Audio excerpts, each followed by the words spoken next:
की ओर कौन जाता है, उसकी पात्रता क्या है, उसकी परिणति कैसी होती है, उसके अंतरंग में निरंतर विचारधारा कैसी होती है, इन तमाम बातों की चर्चा यहाँ पंडित साहब ने बहुत कम शब्दों में की है। शब्द भले ही यहाँ कम हो परंतु उनके भाव बहुत गंभीर हैं। तो प्रारंभ में जो क्षयोपशम शक्ति का होना, विशुद्धि होना, मोह मंद होना, तत्व विचार में उद्यमी होना, सच्चे देवगुरु धर्म का निमित्त मिलना, उनसे सच्चे उपदेश का लाभ होना और उस लाभ के अंतर्गत अपने प्रयोजन के मोक्ष मार्ग अपने प्रयोजन मोक्ष मार्ग के कारणभूत कोर्स जो उन्होंने बतलाया, देवगुरु धर्मादि, निज पर जीवादि सात तत्व और अहितकारी हितकारी भाव इत्यादि का विचार करके अहो मुझे तो इन बातों की खबर ही नहीं, मैं तो भ्रम से भूलकर प्राप्त पर्याय में तन्मय हुआ। इस पर्याय की स्थिति थोड़े काल की है, यहाँ मुझे सर्व निमित्त मिले हैं इत्यादि का विचार करता है। थोड़ा सा हृदय भीगता है उसका और तदुपरांत फिर थोड़ी सी अब जीव की ओर से भी बात की, यहाँ कर्म वरम कुछ नहीं कि जो उद्देश्य लक्षण और परीक्षा निर्देश, तो उद्देश्य में नाम सीखना, लक्षण जानना और परीक्षा करना। तो उद्देश्य माने नाम सीखना और लक्षण जानना, ये तो उपदेश दाता के द्वारा, गुरुओं के द्वारा, जिनवाणी के माध्यम से ये सब काम होता है। और परीक्षा करने में अपना विवेक चाहिए। अब अपने विवेक के लिए उन्होंने कितनी सारी यहाँ बातें लिखी कि कभी पढ़ता है, कभी सुनता है, कभी विचार करता है, कभी एकांत में निर्णय करता है, कभी प्रश्नोत्तर करता है जो खुद की समझ में आता है, उसको समान बुद्धि के धारकों के बीच में रखता है, विशेष नहीं समझ में आता उसको विशेषज्ञों से पूछता है, फिर एकांत में विचार करता है। और जब तक जिनवाणी में जो लिखा है वो या स्वयं ने पढ़ा है वो ऐसा ही अपने को भाववासित न हो तब तक इसी प्रकार उद्यम किया करें। तो ये बात तो उन्होंने उसके उद्यम की, पुरुषार्थ की। अब कभी कभी अपने मन में भी इस प्रकार के भाव आते हैं कि अपन ने भी सारे जीवन इतना तत्व का अभ्यास किया, अपन सम्यक्त के सन्मुख हैं कि नहीं।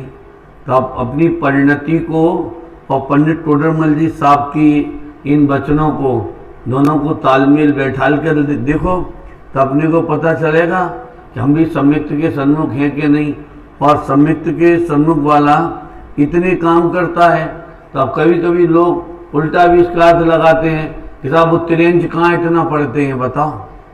मतलब जो ढोर होते हैं, जो सम्यक दृष्टि हो जाते हैं कि वो बैल को हो गया था, शेर को हो गया था, वो हाथी को हो गया था, स्वयंभू रावण समुद्र में हो गया था, तो वो लोग कौन से सात तत्व सीखना, पढ़ना, एकांत में विचार करना, और उनके पास कौन से विशेषज्ञ बैठे हैं कहाँ। अब शेर के पास अगर कहा जाए तो भाई समान बुद्धि के धारकों में, तो अन्य शेरों से पूछेगा जाके कि आत्मा कैसा है। अब इसमें ये भी एक बड़ी विचित्रता वाली बात है। बाबू युगल जी साहब भी ये बात तो कहते थे कि तुम्हें सम्यक दर्शन तो शेर वाला चाहिए और भोग तुम्हें देव वाले चाहिए। दोनों का अर्थ समझ में आया कि सम्यक दर्शन कौन सा चाहिए तुमको, त्रिंचों वाला, और विषय भोग कौन से चाहिए, मनुष्य वाले नहीं, देवता वाले। क्यों? क्योंकि देवताओं को टाइफाइड नहीं होता, देवताओं को मलेरिया नहीं आता, उन्हें कैंसर नहीं होता, एक बात। दूसरी बात, देवताओं को कमाना नहीं पड़ता, उन्हें कमाना नहीं जाना है, हमें तो कमाना पड़ेगा ना। भोगों के लिए भोगों की सामग्री इकट्ठा करोगे तो भाई कोई ना कोई उद्यम तो करना पड़ेगा कि नहीं करना पड़ेगा।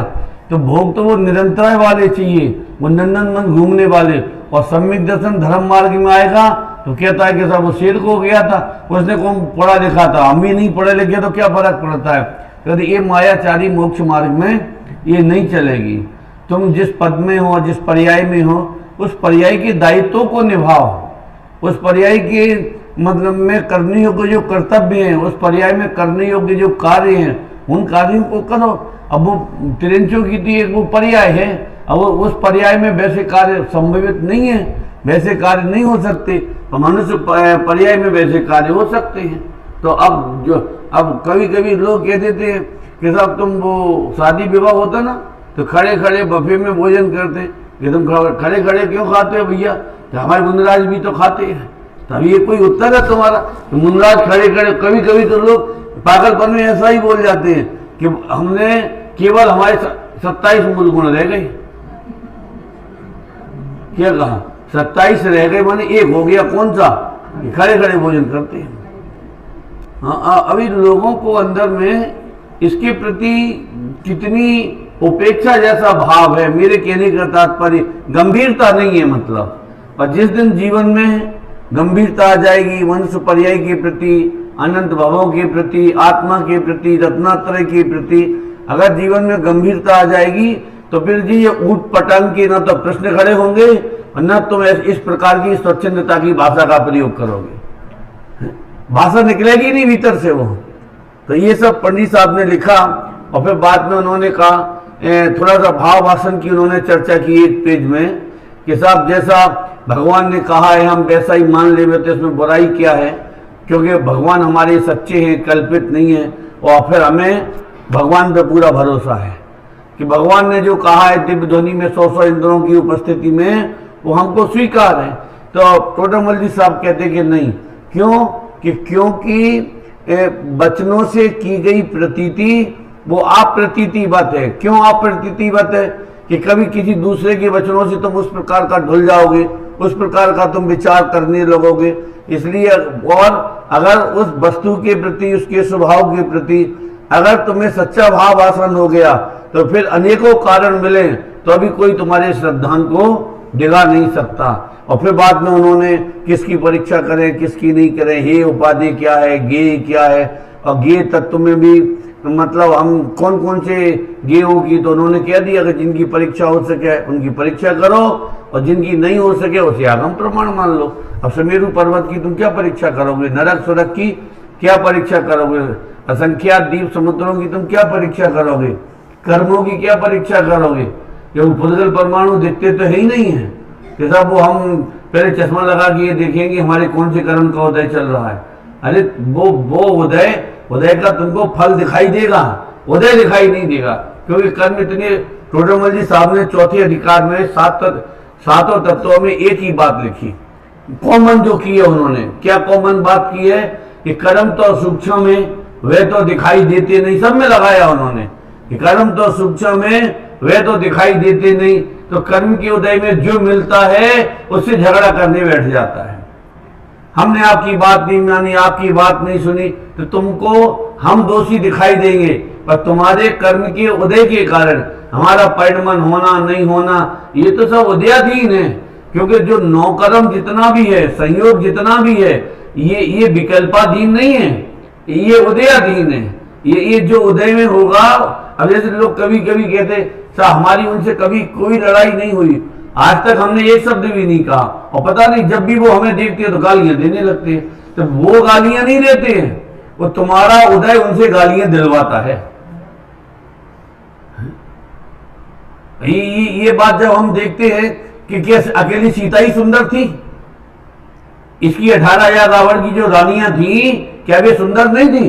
अरे सीता से भी ज्यादा सुंदर थी, सब देवंगनाएं तुल्य थी। अरे अर्ध चक्री की जो पटरानियां वगैरह होती हैं वो कोई एक आंख की होती है, चश्मा लगाती होगी, काली होती होगी। आप सोचो, आधे सिर के बाल सफेद और आधे काले बाल होते होंगे। अरे ये 63 सलाखा के पुरुषों के घरों में जन्म लेना, इनके घरों में जाना, तो ये तो मतलब कोई बहुत पूर्णवान हो, पूर्णशाली हो वो, तो फिर वे सीता के ऊपर इतने मोहित क्यों हुए? ये तो पूर्व के संस्कार थे। पूर्व में वेदवती की पर्याय में थी, इसने उसके साथ में दुर्व्यवहार किया रावण के जीव ने। ये था ना, ब्राह्मण था, तो उसने भी निदान मंद किया था ये तो, कि इस पर्याय में तो मैं अबला हूं, आगामी पर्यायों में मैं तुम्हारी मृत्यु का कारण बनूंगी। तो निदान मंद मान लिया उसने।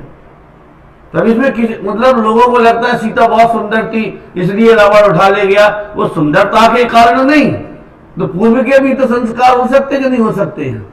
तो इसलिए ये चित्त में कभी नहीं रखना कि साहब हमने इनका कुछ नहीं बिगाड़ा और इन्होंने फालतू में हमसे इतना कह दिया या हमारा इतना, ये तो सब पूर्व के योग हैं, सब संस्कार हैं, ये तो भगवान के केवल ज्ञान में सब झलकते हैं और भगवान के ज्ञान को का भरोसा करके और जो होने योग्य होता है वही कार्य होता है, इत्यादि बातें उन्होंने यहाँ सब की। फिर कल अंत में अपन ने एक चर्चा की थी कि ये जो इतना कसब करता है जीव, पढ़ता है, लिखता है, सुनता है, प्रश्नोत्तर करता है, विशेषज्ञों से पूछता है, तो कोई अंदर में खेद नहीं होता। जैसे कोई लोभी पुरुष हो, लोभी पुरुष को खूब धन आता हो तो उसे दुकान पे या ऑफिस में बैठे बैठे गर्मी में पसीना आता हो, अनेक प्रकार की तकलीफ हो, उसको फीवर भी आता हो, तो अभी उसको कष्ट नहीं होता क्योंकि धन का लोभी है ना, धन बराबर आ रहा है तो उसे कोई कष्ट नहीं होता। तो ऐसे ही यहाँ कहते हैं कि इस जीव को अपने कार्य का हर्ष बहुत है। जिन लोगों को रुचि होती थी और गुरुदेव की बात समझते थे, और जिन लोगों ने वहाँ का माहौल देखा होगा, तो कहते जूतों में बैठ के जगह नहीं मिलती थी, और बड़े बड़े करोड़पति जूतों में बैठ के, आप सोच सकते हो जिनके यहाँ कलेक्टर और बड़े बड़े आईएएस अफसर चक्कर लगाते हो, मतलब अंदर में तत्व की रुचि हो, क्या कहा, तो जूतों में बैठकर भी सुनते। ये तो अंदर की प्रीति के काम उन्होंने लिखा ना कि अपने कार्य का हर्ष बहुत है, ऐसे साधन अंतरंग प्रीति से करता है। तो मतलब अंदर में इतनी रुचि, जिसको रुचि नहीं होगी वो इतनी मेहनत करेगा ही नहीं, मतलब सुन लेगा और सुन के तो भूल जाएगा, अन्य कार्यों में लग जाएगा, वो करेगा ही नहीं ये काम। अगर उसे रुचि नहीं होगी, और रुचि होगी तो रुचि के विरुद्ध 100 प्रतिकूल कारण खड़े हों तो उन 100 को भी नाप के निकल जाएगा वो, 100 अनुकूल कारण खड़े हों और तो भी उनको भी नाप कर निकल जाएगा वो। अब ये सब करते हुए देखो क्या हुआ। अब ये 3-4 डाक में लिखी है पंक्तियां, देखो विचार करने वाली। इस प्रकार साधन करते हुए, कौन सा साधन, कौन सा, ऊपर जो 2 लाइनें लिखी हैं कि कभी शास्त्र पढ़ता है, कभी सुनता है, कभी विचार करता है, अभ्यास करता है, कभी प्रश्न उत्तर करता है, 4 बातें कही। अब ये 4 बातें आप लगाना, कभी पढ़ता है, कभी सुनता है, कभी अभ्यास करता है, और जब नहीं समझ में आता है तब प्रश्न उत्तर करता है, ठीक है ना। तो इस प्रकार साधन करते हुए जब तक सच्चा तत्व श्रद्धान न हो, यह इसी प्रकार है, ऐसी प्रतीति सहित जीवादि तत्वों का स्वरूप आपको भाषित न हो।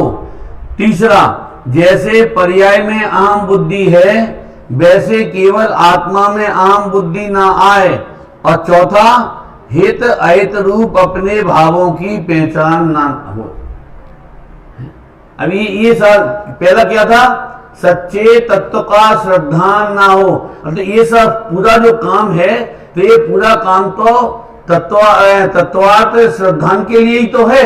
ये जीव का स्वरूप ऐसा ही है, अजीब का स्वरूप ऐसा ही है, आश्रम का स्वरूप ऐसा ही है। तो ये जो सारा काम कर रहा है, ये सारा काम काय के लिए कर रहा है, तत्वों के सच्चे श्रद्धान के लिए। और वस्तु का स्वरूप ऐसा ही है, इसी प्रकार है, ये दूसरे नंबर का। और तीसरा, जैसी पर्याय में अहम बुद्धि है वैसी केवल आत्मा में ना आ जाए।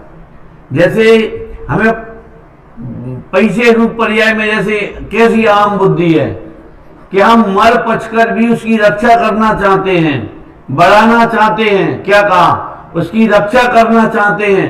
तो ऐसे ही पर्याय में अहम बुद्धि है, ऐसी केवल आत्मा में, और वहां भी मर पचकर हम, जैसे एक कलश आता है ना, अमृतचंद आचार्य देव ने लिखा, आई कथम अभिमृत्वा तत्व कौतूहली सन अनुभव भाव मूर्ति पार्श्ववर्ती मुहूर्तम, के आई कथम अभिमृत्वा तत्व कौतूहली सन। ये कौतूहल क्या होता है, कौतूहल माने जिज्ञासा। जिज्ञासा किसको कहते हैं, अरे जिसके बिना चैन नहीं पड़े उसका नाम जिज्ञासा है। कौतूहल माने क्या? जिसके बिना रहा नहीं जाए।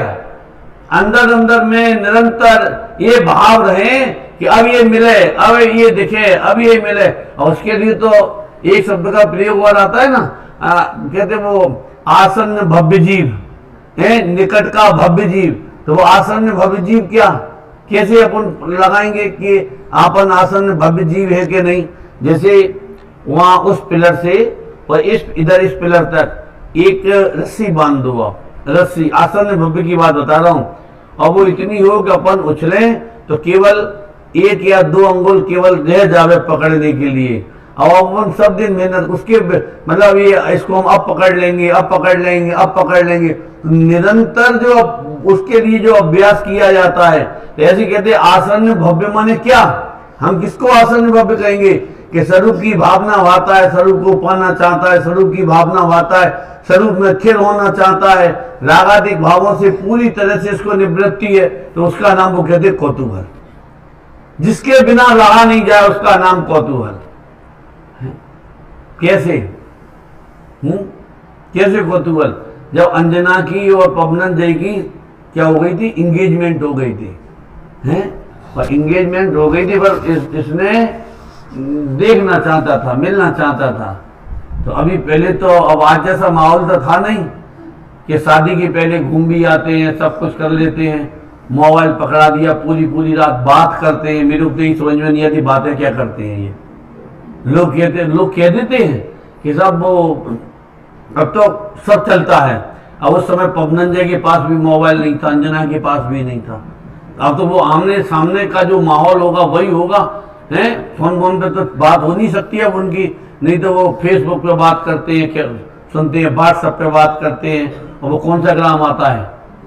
100 ग्राम, वो 200 किलो इंस्टाग्राम होता है, जो उस ग्राम पे बात करते हैं। बताओ। अब मेरे कहने का मतलब ये है कि अब अंजना को मिलने का, देखने का, बात करने का, क्यों? पवनंजय को कितना कौतूहल था, कि इतना कौतूहल था कि उन्हें सुबह का, उन्होंने जब मित्र से कहा कि नहीं साहब हम तो देखने जाएंगे। कैसे देखने जाओगे? कि ऐसा करेंगे, सामने से जाएंगे तो सबको पता चल जाएगा, नाक कट जाएगी। तो क्या करेंगे? वो पीछे पाइप से चढ़ के। अभी आप सोच सकते हो कि एक इतने बड़े राजा का पुत्र और पराई स्त्री नहीं, जो स्वयं की स्त्री बनने वाली है, उसे देखने के लिए, उससे मिलने के लिए पाइप के रास्ते से ऊपर गया। अभी आप विचार, अगर वो मिलने के लिए नहीं जाता तो अंजना को 22 वर्षों तक का वियोग सहना नहीं पड़ता। बोलो सच्ची बात है कि नहीं? झूठी बात है? क्या वो सच्ची बात है? अगर वो मिलने नहीं जाता तो अंजना के जीवन में जो 22 वर्षों का जो वियोग का दुख था, वो कौन सी पर्याय में आता? हमें जी बताओ, कौन सी पर्याय में आता वो? लोग कह देते साहब अगर ये नहीं होता तो ये हो जाता। ये क्यों नहीं होता? हमें ये तो बताओ। क्या फर्क पड़ जाता अगर महीने 2 महीने और दीपाई उधर ही टहलते रहते, नहीं आते यहां पर द्वारिका में? क्या फर्क पड़? उनके बाप का क्या बिगड़ जाता अगर वे नहीं आते तो? कम से कम द्वारिका तो बच जाती। तुम्हें द्वारका बचाने की चिंता है, केवली का ज्ञान झूठा नहीं हो जाता? फिर उन्हें सर्वज्ञ कौन मानता? इसकी हमें चिंता नहीं है। वो द्वारका बचे। अरे जो द्वारका जली तो बाद में, तो उनके ज्ञान में तो पहले जलती हुई दिख रही थी कि नहीं? अभी यह प्रवचन के बाद क्या होगा कि ये सब भगवान के ज्ञान, जैसा वो तुम 2 मिनट और रुक जाते। कभी ये लोगों को बड़ा आश्चर्यकारी लगता है, 1 मिनट की देर हो गई, आधे मिनट, सामने से ऐसे ट्रेन निकल जाए और इतना हो कि अपन जब तक दौड़ के स्टेशन पर पहुंचे और आखिरी बारी बोगी और स्पीड पकड़ रही हो। अरे साहब क्या हुआ? कुछ नहीं, हमारा लोभ खा गया। वो हमने वो 45 रुपए में रिक्शे वाले ने वो 5 रुपए लेने के चक्कर में वो दूसरे से खुले कराने गया, छुट्टा कराने गया। जब तक वो लौट के आए तो 5 रुपए के लोभ में मेरी 2000 रुपए की राजधानी की टिकट बेकार हो गई। अरे वो तो ट्रेन तेरी छूटनी ही थी, क्योंकि ट्रेन छूटने वाला जो कर्म का उदय है, फिर वो कहां भोगता तू? घरे आके। अभी आप सोचो ना, मतलब मेरे कहने का तात्पर्य कि जो कार्य जिस काल में होना है इसमें कोई आश्चर्य की बात नहीं है। वो आश्चर्य हमको करना भी नहीं चाहिए। कभी जीवन में आश्चर्य, यहां से चले जरा न देख पाए, पैर स्लिप हो जाए, गिर पड़े, दांत टूट जाए, अरे साहब नेक चुक गए। अरे नेक नहीं चुक गए, पूरे चुक गए।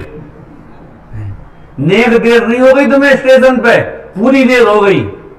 अब हमको ये लगता है कि जरा सा बड़ा सा कुछ नहीं होता अपने यहाँ। वो तो जिस द्रव्य का जो परिणाम होता है वो नेक नहीं होता है, वो पूरा परिणाम होता है। जरा सा नहीं चूकते हैं, पूरा चूकते हैं वे।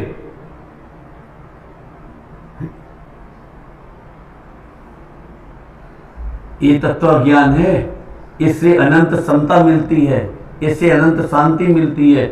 ये अंदर में जो असमंजस की स्थितियां जो हमारे बनती हैं, वे असमंजस की परिस्थितियां हमें जो आकुलता खड़ी करती हैं, आकुलता उत्पन्न। अब अभी अंजना पवनंजा का बता रहे थे ना आपको कि वो अगर वो पाइप के सहारे नहीं जाता तो क्या बिगड़ जाता।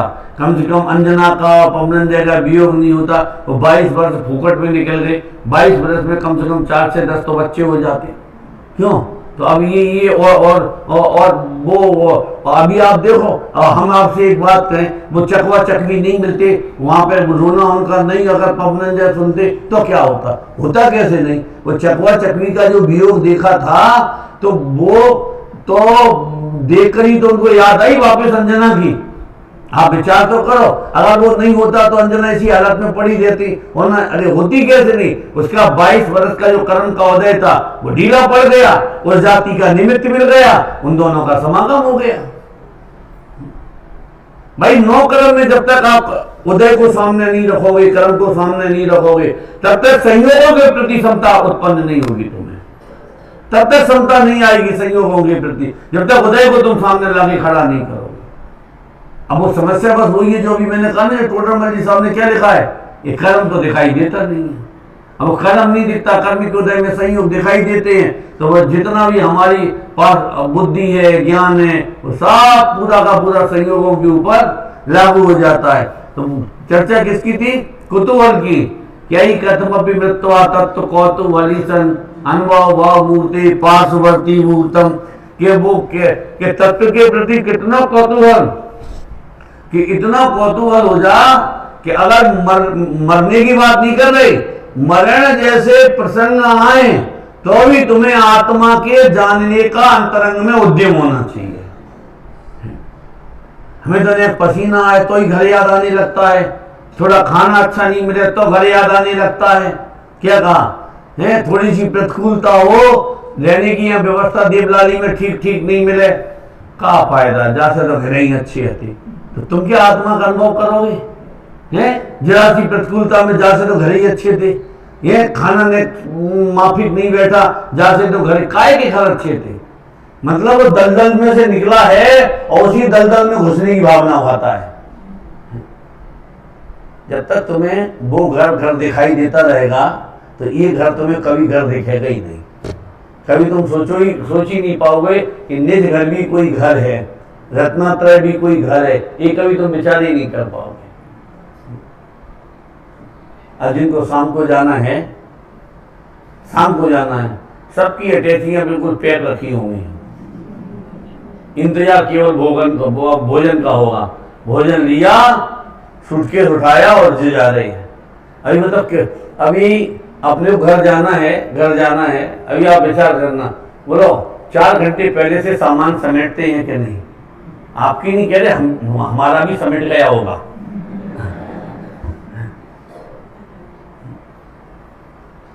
ये पर्याय छूटेगी। अभी ये बताओ, उपयोग समेटने की जरूरत है कि नहीं है? सारे जगत में हमारा जो उपयोग फैला है, कहाँ फैला है? मकान में, दुकान में, पैसे में, रिश्तेदारों में, बच्चों में, बहुओं में, बोलो सब में हमारा जो ज्ञान फैला है, अभी बताइए समेटने की जरूरत है कि नहीं है? अब वो सामान दिखाई देता है, समेटना दिखाई देता है। ये हमको हमें ये भी कुछ समेटना है, इसकी हमको चिंता ही नहीं है। अब वो क्या कहते हैं, जैसी पर्याय में आम बुद्धि है वैसी केवल आत्मा में ना आ जाए। अब पर्याय में कैसी आम बुद्धि है कि बस पर्याय को ही आत्मा मानते हैं। अब वो कहते हैं कि तुम आत्मा को आत्मा मानो। और फिर अंतिम बिंदु क्या लिखा कि हेत अहित रूप अपने भावों की भावों को ना पहचाने। ये भी बहुत जोरदार पॉइंट है। अभी समय उतना हमको पूरा भी करना है अभी। तो कहते हित अहित रूप भावों की पहचान हो, तो ये तो अपन हर समय विचार कर सकते हैं ना। अपन किसी की निंदा के बारे में सोच रहे हैं, ये अहित रूप भाव है, ये हित रूप भाव है। यहाँ हित और अहित में क्या लगाना, शुभ भाव हित रूप है, अशुभ भाव अहित रूप है। ये हित और अहित की परिभाषा नहीं है। क्या कहा, जो रत्नात्रय की ओर भाव जाते हो वो हित रूप है, और जो संसार मार्ग की ओर जाते हो वो अहित रूप भाव है। चाहे उन भावों का फल बेशक स्वर्ग मिलता हो, कोई चिंता की बात, वे भाव भी अहित रूप भाव है। कल वो हमको भैया बता रहे थे ना, कल शाम को वो तीन बातें बताई थी, है याद किसी को, कि या तो प्रमाद में काल कमाता है, या मंद कसाय रूप विषयों में प्रवर्तन करता है, या व्यवहार कार्यों में शुभ व्यवहार कार्यों में प्रवर्तन करता है। और फिर क्या लिखा, तब अवसर तो चला जाएगा संसार का, संसार में ही परिवर्तन। तीन काम बताए, तीन कारण बताए ना, कि प्रमाद और मंद कसाय रूप विषय, और तीसरा व्यवहारिक धर्म कार्यों में ही प्रवर्तन करता रहे। कि जब वो व्यवहार में प्रवर्तन करेगा तो काल कैसे चला जाएगा। बहुत अच्छा काम कर रहा है, पर तुम जाओगे कहाँ में, ये तो बताओ कि हम स्वर्ग जाएंगे, तो स्वर्ग जाके कौन से निहाल हो जाओ, वहां क्या करोगे जाके, वहां भी विषय भोगोगे, और विषय भोगोगे तो वहां भी फिर कर्म बनेंगे। वहां यहाँ से ज्यादा, वहां से देखो यहाँ से तो फिर भी चलो जिए के ऊपर चले जाओगे, जो भी होगा। जब वहां वो देव पर्याय छूटेगी, अंत में बिल के 6 मास कहे हम कैसे उसको देव, तो अंत में जो 6 महीने रह जाती है अज्ञानी के बिलकने के, वो क्या दशा होती है आप सोच सकते हो। हार्ट अटैक आए, मर जाए, ठीक है, न बगल वाले को पता, न इस बगल वाले को पता, और कब निकल लिए मालूम ही नहीं पड़ा। अटैक वाला पैसा चला जाता है, मालूम पड़े कि कैंसर है, क्या कहा, क्या डॉक्टर ने कहा है कि ये 3री स्टेज है और कुछ हो सकता है, बस इतनी उस पेशेंट को इतनी उसने गुंजाइश छोड़ दी कि कुछ हो सकता है, मतलब ट्रीटमेंट हो सकता है, ठीक हो जाए, थोड़ा सा। और मन में अंदर में अगर वो 6 महीने तक जिंदा रहा, तो 6 महीने तक वो जीव कितना तड़पता है, कभी देखना कैंसर वाले को जाके। और सब समझाएंगे, मालूम क्या समझाएंगे, देह तो छूटेगी, देह तो अनित्य है, पंच परमेष्टि का स्मरण करो बेटा। जरा जब तक हम दुकान को होके आते हैं, दादाजी को नमोकार मंत्र सुना, वे सुनेंगे नमोकार मंत्र। अगर जीवन में तत्व ज्ञान सुना होगा तो नमोकार मंत्र में मन लगेगा, और तत्व का अभ्यास नहीं किया होगा तो नमोकार मंत्र एक कानों में काटने के लिए दौड़ेगा। मैं तो अपनी आंखों देखी बात बताता हूँ। सन 94-95 में जब मैं खनिया दाना पोजिशन पद में गया था, तो 82 साल के दादाजी थे, तो उन्होंने कहा उनकी तबीयत अच्छी नहीं है, पंडित जी चले। हमने क्या बात क्या है, कि नहीं अब वो स्थिति ज़्यादा दिखती नहीं है, और डॉक्टर ने भी देख लिए, नब्ज वगैरह सब देख दाख लिए। तो हमने वही अपन क्या उनकी सुनते हैं कि हाँ सुनते तो हैं, नहीं समझते हैं कि थोड़ा बहुत समझते भी हैं। तो मना क्या करेंगे, चलो अपन चलते हैं। चले तो मैंने कहा, मेरे मुताबिक तो लड़कपन था, 95-94 की बात होगी, 30 साल पहले की बात बता रहे। तो 21-22 साल का रहा हूँगा। तो मैंने कहा दादाजी 12 भावना पढ़ते हैं, मेरी भावना पढ़ते हो? बोले पंडित जी हमका मर रही है। अब तुम कह रहे तत्व सुनाओ, क्या खाक तत्व सुनाए हो? हाँ, मतलब हम कह रहे 12 भावना पढ़ो, मतलब अनित्य संसार, कि हमका मर रही है। तुम काय को मर रहे होगे, तुम तो 5 साल जिंदा रहोगे, तुम काय को मरोगे? अबे 82 साल की उम्र में भी कह रहे हमका मर रही है। आप सोचो, मतलब कहने का मतलब पर्याय में एकत्व बुद्धि कैसी है, हमें बता रहे हैं आपको कि कैसी पर्याय में एकत्व बुद्धि है। कि 82 साल हो गए पिक्चर, तो अभी छोड़ने का नाम नहीं लेगा, और ज्यादा तकलीफ हो जाए, देह में ज्यादा तकलीफ हो जाए, तो सोचेगा चलो स्वर्ग में जाएंगे। तो भावना तो पर्याय की भाई ना, भावना तो इस जीव ने पर्याय की भाई। स्वर्ग में चले जाए, क्या स्वर्ग में चले जाओ तो क्या करोगे स्वर्ग में भी जाके? तो यहाँ ये क्या कह रहे कि हित अहित रूप भावों की पहचान करना, तो ये तो अपन कर सकते हैं ना। ये हमको पता चलता है कि हमारे ये भाव हित रूप है क्या हित रूप है। ये भाव हमको संसार मार्ग में ले जाने वाले हैं कि ये भाव हमको मोक्ष मार्ग में ले जाने वाले हैं। फिर क्या लिखा देखो, अभी बहुत सोचना, समय बहुत कम है अपने पास। तब फिर क्या कहते हैं कि तब तक सम्मित्र के सन्मुख, अब बोले पंडित जी 2 पेज लिखने के बाद अब उन्होंने पहली बार कहा है कि इतना सब हो गया कि अब तुम सम्मित्र के सन्मुख हो। और फिर देखो क्या लिखते हैं, यह जीव थोड़े ही काल में सम्मित्र को प्राप्त होगा। अब क्या लगा, इसी भव में या अन्य पर्याय में सम्मित्र को प्राप्त करेगा। अब तो वो अन्य पर्याय में करेगा, इसमें तो तुम्हारी आकुलता मिटा दी उन्होंने। अभी हुआ नहीं, अभी हुआ ही नहीं, अभी हुआ ही नहीं। 10 बार समाचार पढ़ लिया, हुआ ही नहीं। 30 साल गुरुदेव को सुन लिया कि हुआ ही नहीं। क्या कहा, अब महीने में 4-5 उपवास भी कर लेते तब भी नहीं हुआ। डेली तो पूजा कर रही कि हुआ ही नहीं, कि नहीं होगा। तो इतनी आकुलता का हुआ है? तुम तो तत्व का निर्णय करो, जब समय दर्शन को तो हो जाएगा कि नहीं हुआ तो भी नहीं घबरा। क्यों? क्या अगली पर्याय में हो जाएगा कि वहां पे समय साहब नहीं मिला तो पंडित टोडरमल जी साहब कहते नहीं मिला तो नहीं मिलनी, तो क्या है, कोई समय साहब से सम्यक दर्शन थोड़ी हो रहा है। सम्यक दर्शन तो जो भीतर में तत्व के संस्कार चले हैं वो उन संस्कारों के बल पर सम्यक दर्शन होगा। तुम्हें अगली पर्याय में हो जाएगा। क्या अगली में भी नहीं हुआ तो उससे अगली में हो जाएगा। अनंत भव की अपेक्षा अगर 10-20 भव लग भी जाएं तो अनंत के आगे 10-20 की कीमत क्या है, मुझे बताओ। हैं? वो अनादिकाल से नहीं हुआ ना, तो क्या हुआ बताओ। आज अपन यहां बैठिए, हो गया होता तो यहां काय को बैठते। वर्तमान अन्य जीवों की अपेक्षा हम अपने को भाग्यशाली कहते हैं, शांति से बैठे हैं, स्वाध्याय कर रहे हैं, तत्व का विचार करते हैं। औरों जैसी अपने अंदर में कसाय भाव नहीं है, औरों जैसा अंदर में मोह भाव नहीं है, औरों जैसी अपने अंदर में भोग वृत्तियां नहीं है, औरों जैसा अपने भीतर में भ्रष्टाचार नहीं है। क्यों? औरों की अपेक्षा अपन बहुत अच्छे हैं, परंतु फिर भी पंचम काल में जन्म लिया तो ये अच्छे थोड़े ही हैं। अगर अच्छे होते तो पंचम काल में आते ही काय को। ये पंचम काल में जन्म लेना कोई अच्छी बात है? कितना ये निकृष्ट काल कहा गया, सारी बातें देखो। जब औरों की अपेक्षा भव की अपेक्षा कहते हैं तब तो इस भव की अपन महिमा गाते हैं, और जब अपने में अहंकार जैसा हो जाए तो काय का वो। वनमाला से लक्ष्मण ने यही तो कहा था कि छोड़ के जा रहे थे हैं कि तो हम अमुक तारीख तक आ जाएंगे, नहीं आए तो मैं पंचम काल का श्रावक बनूं। इसका मतलब क्या हुआ सोचो आप। ये कोई इतना उत्तम काल नहीं है,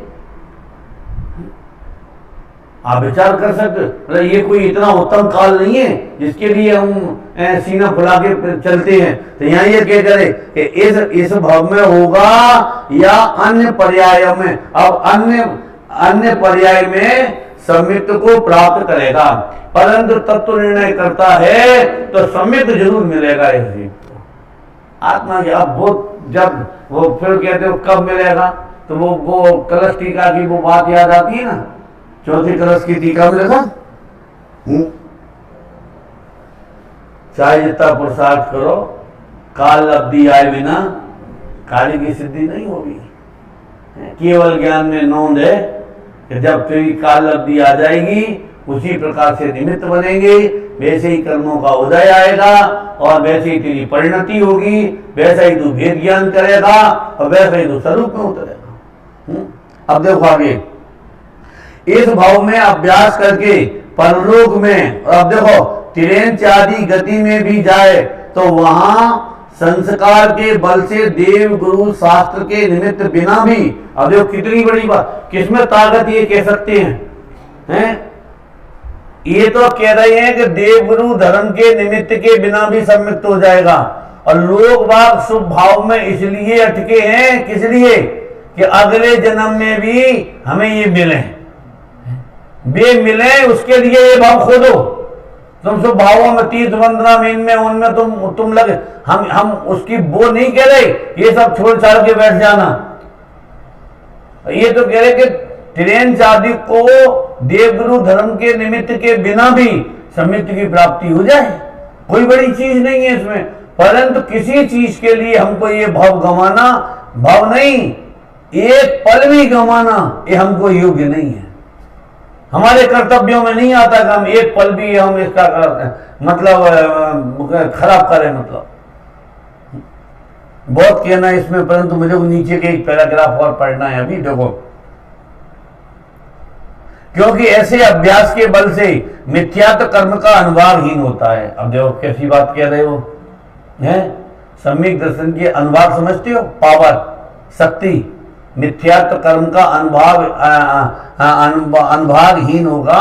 अनुभागहीन होगा तो क्या होगा कि वस्तु का स्वरूप तुम्हें और स्पष्ट प्रतिभाषित होने लगेगा। मिथ्यात्व कर्म कोई ऐसा सामने खड़ा हुआ लड़का नहीं है जो डंडा लेके पीछे पड़ जाओगे, हम और आप उसके पीछे पड़ जाएं। वो तो ये कहते हैं इधर तुम तत्व का विचार करते जाओगे, करते जाओगे, करते जाओगे, और उधर उसका जो अनंत अनंत असंख्यात असंख्यात जो पुद्गल जो परमाणु है वे शिथिल होते चले जाएंगे, अनुभागहीन होता चला जाएगा। कहाँ इसमें भाग दौड़ धूप उपवास वगैरह कहाँ को देखो।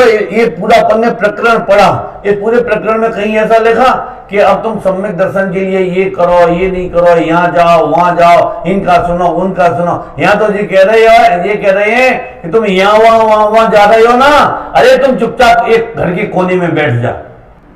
वो एकांत मिला ना, एकांत में विचार करो। तो एकांत में विचार का अर्थ क्या, ये दौड़ धूप बंद कर दो, तुम एक जगह शांति से बैठ के तत्व का विचार करो। तो ये कह रही है, और तुम धर्म के नाम पे दौड़ भागम भाग प्रतियोगिता चल रही है, भाग रही हो बराबर। ये कह रहे शांति से एक जगह बैठ जाओ, जाके वस्तु स्वरूप का निर्णय करो, विचार करो। मिथ्यात्व कर्म का अनुभागहीन होता है जहां, अब जो क्या लिख रहे, अब उदय हमेशा एक साथ तो रहता नहीं है, जहां उदय न हो वही सम्यक तो हो जाता है। अब जो आ गई ना, अब वो सम्यक दर्शन दो प्रकार का होता है, एक निसर्ग, एक अधिगम तत्व सूत्र का सूत्र कहा है। तो आप देखना, अब देखो नीचे वाला पैराग्राफ देखो, तत्व विचार की महिमा। तत्व विचार रहित, तत्व विचार रहित लोगों को जो महिमा आती है ना, अब वो सुने, देखें, पढ़े इसको कि देखो तत्व विचार की महिमा, कि तत्व विचार रहित देवादि की प्रतीति करे, बहुत शास्त्रों का अभ्यास करे, व्रताधिक पाले, तपस्या आदि करे, उसको तो सम्यक्त होने का अधिकार नहीं।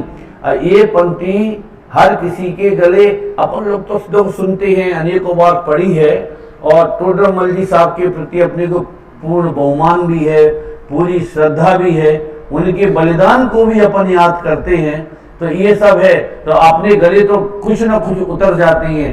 पर जिनको टोडरमल जी साहब के नाम से ही चिढ़ है, अब उनके सामने अगर ये पंक्तियां रखें तो मारने को भागे तुम्हारे पीछे। अभी एक प्रश्न किया था शंका समाधान में, है जैसा वो मोक्ष मार्ग प्रकाशक पढ़े कि नहीं पढ़े, कह दिया ये तो रफ कॉपी है, रफ कॉपी को क्या पढ़ना। अभी ये चल रहा है, मैं तो नाम बता दूं अभी, और सबने सुना टीवी पे, मतलब वो तो रफ कॉपी है, काटा कुटी बहुत है उसमें, तो कि वो शास्त्र स्वाध्याय में नहीं, शास्त्र स्वाध्याय में रखने लायक भी नहीं, ऐसा बोले। और मेरे को तो देखो इतना बहुमान है, मेरे तो पैरों के नीचे से जमीन निकल गई। और चक्कर क्या है कि वो उनके विकल्पों के आधार पर ये ग्रंथ खरा नहीं उतरता है, क्योंकि जब वो सातवाधिकार और सम्यक चारित्र का अन्यथा स्वरूप, जब वो पंक्तियां जब सामने खड़ी होती हैं तो तिरमिला जाती है। मालूम कैसी कैसी पंक्तियां लिखी सम्यक चारित्र के अन्यथा स्वरूप में, अनुव्रत महाव्रतों के संदर्भ में कितना कितना लिखा टोडरमल जी साहब ने। राज्य, अब देखो तुम कहते हो राज्य आदि का त्याग करें, राज्य आदि का त्याग करें, हैं बनखंड आदि में निवास करे, 28 मूल गुणों का निरतिचार पालन करे, कठोर से कठोर तपस्या आदि करे, व्रत भंग होने के अनेक कारण मिलने पर भी क्रोध नहीं करे, ऐसे साधनों में मान नहीं करे, ऐसे साधन मायाचारी से नहीं करे और स्वर्ग आदि के लोभ से नहीं करे, और सबरे आश्रम चालू है उसके। वो चारों कसम उन्होंने घटित कर दी कि तुम ये जो तुम बड़ा बड़ा कहते हो, पूरे तो आश्रम चल रहे हैं तुम्हारे अब पुरुषार्थ के नाम पे। हम तुम तो एक घर, एक पत्नी, 2 बच्चे, 10-50 लाख रुपया, 2-4 करोड़ रुपया छोड़ छाड़ के कहीं बैठ जाए जाके, हमको बहुत। वहां उन्होंने पहला शब्द लिखा कि राज्य आदि का त्याग करे, मतलब राज्य का त्याग करके निवृत्ति लेवे, निवृत्ति लेवे। और फिर उन्होंने कहा बनखंड आदि में निवास करे, 28 मूल गुणों का अतिचार नहीं, निरतिचार पालन करे, कठोर तपस्या आदि करे। और फिर क्या लिखा कि ऐसे व्रत भंग, मतलब जो हमने नियम प्रतिज्ञा ली है, व्रत भंग के अनेक कारण मिलने पर भी क्रोध नहीं करे। आप सोच सकते हो, घर से शुद्ध धुला हुआ धोती दुपट्टा पहन के आप निकले, आपका मंदिर आधा किलोमीटर है, और रास्ते में अगर कोई बच्चा आपके दुपट्टे से छुप जावे तो वही झगड़ा करेगा, वही चावल की डिब्बी फेंक देगा, वही मार पिटाई चालू कर देगा। क्या हुआ? इतने से घबरा गए? वो नहीं देखते? बोलो नहीं देखते? जो लोग शुद्ध भोजन करते हैं और उनका चौका वगैरह छुप जावे, कुछ हो जावे, ठीक है, नहीं होना चाहिए, सावधानी रखनी चाहिए। हम ये नहीं कह रहे प्रमाद रूप जीवन बिताना चाहिए। और फिर देखो क्या तमाशा मचता है। अब वो उनके लिए लिख रहे हैं कि 28 मूल गुण आदि का निरतिचार पालन करे और व्रत भंग के अनेक कारण मिलने पर भी क्रोध नहीं करे।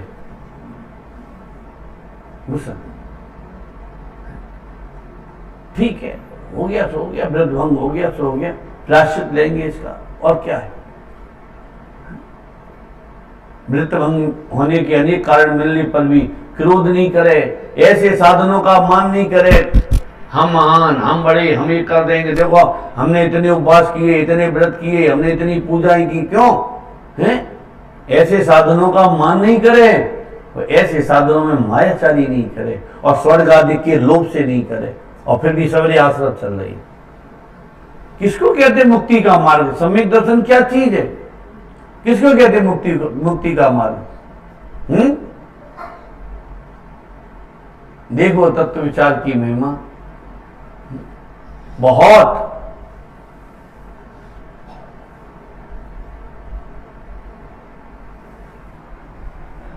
देवादि की प्रतीति करें, और फिर क्या लगा? बहुत शास्त्रों का अभ्यास करें।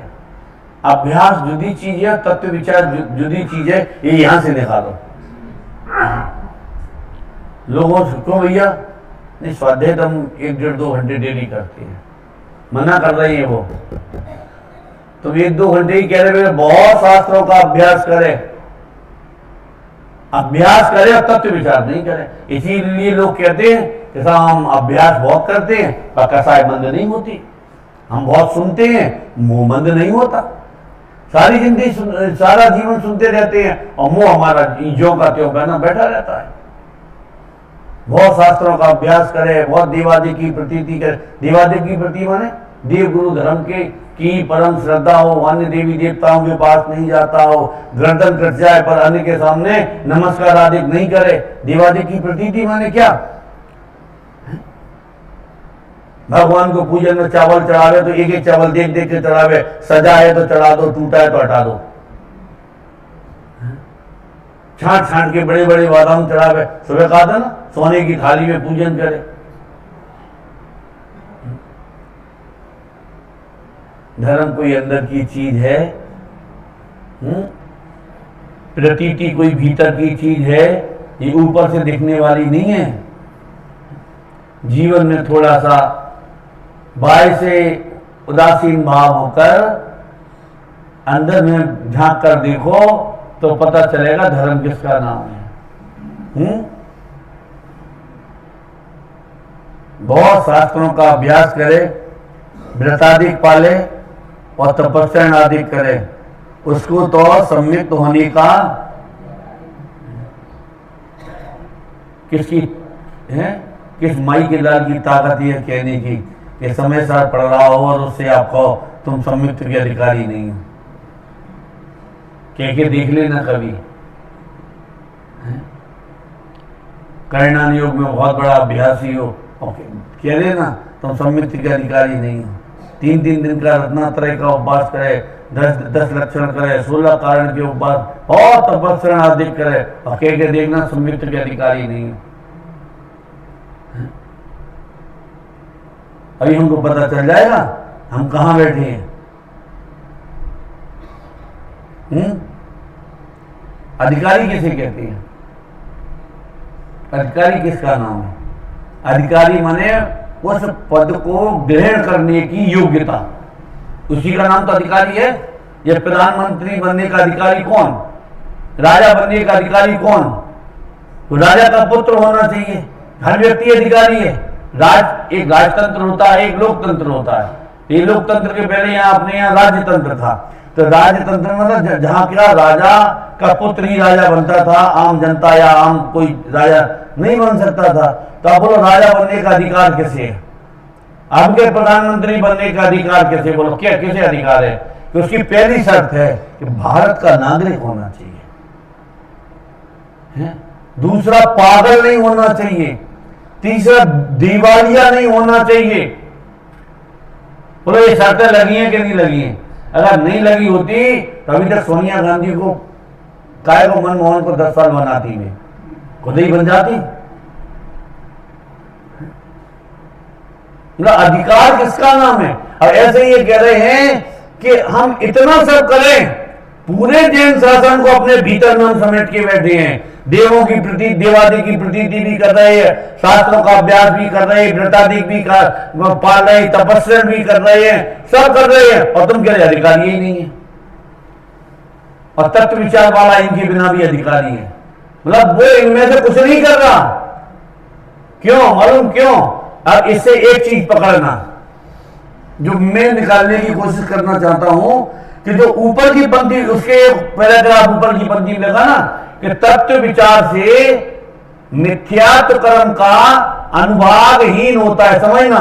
तो इसका मतलब क्या हुआ? पूजा पाठ से मिथ्यात्व कर्म का अनुभागहीन नहीं होता, हम ये कहना चाहते हैं। निकालो ना आप, देखो इसमें से अगर अनुभागहीन होता तो वो कहते ही नहीं ये तपस्या का, शास्त्र स्वाध्याय का, पूजा आदि का। ये जो है ना संयुक्त का अधिकारी नहीं, इस पंक्ति को आप ऊपर लगाओ ले जाके, मिथ्यात्व कर्म का अनुभागहीन होता है। इसका मतलब क्या हुआ?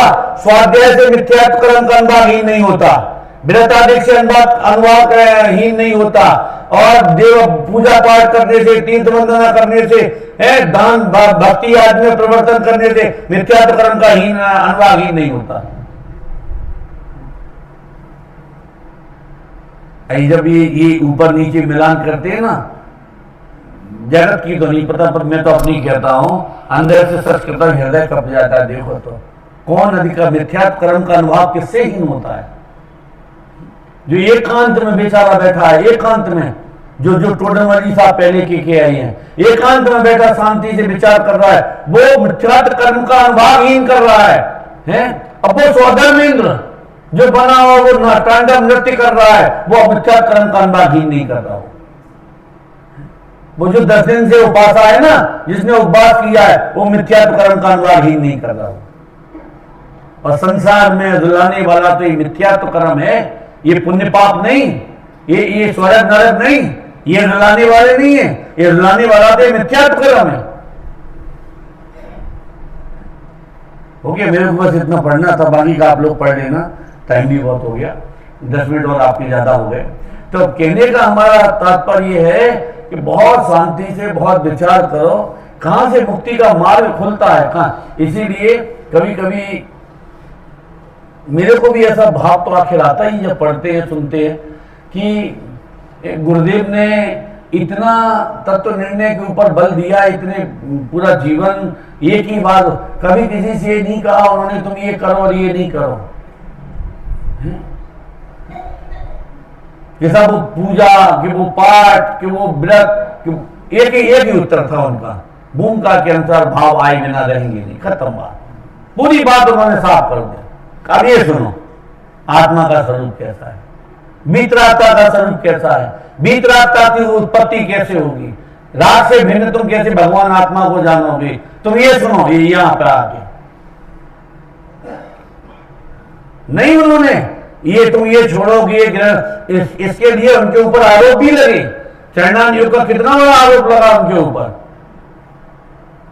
जब हमको इतना मेहमान आता है ये बात पढ़ के कि मिथ्या कर्म का अनुवाद हीन किससे होता है, तो उनको कितना मेहमान आता होगा। और अगर हम तुम्हें जगत को, अगर हम इन बाह्य कार्यों में, बाह्य क्रियाओं में अगर हम इनको इसमें उलझा लेंगे, तो ये तत्व का निर्णय कब करेंगे, कब तत्व का विचार करेंगे बताओ। जिसकी जीव की जो शक्ति है, जो समय है, वो तो बहुत अल्प है ना। शक्ति है, समय है, वो बहुत अल्प है, और थोड़ा समय है, थोड़ा मनुष्य। अगर इसमें चला जाएगा तो बाकी का करेगा क्या फिर? ये निर्णय कब करेगा तत्व का? वेद विज्ञान कब करेगा ये? देखो तत्व विचार की महिमा। तत्व विचार रहित देवादि की प्रतीति करे, बहुत शास्त्रों का अभ्यास करे, व्रतादि पाले, तपस्या आदि करे, उसको तो सम्मिलित होने का अधिकार नहीं। और तत्व विचार वाला इनके बिना भी सम्मिलित का अधिकारी है।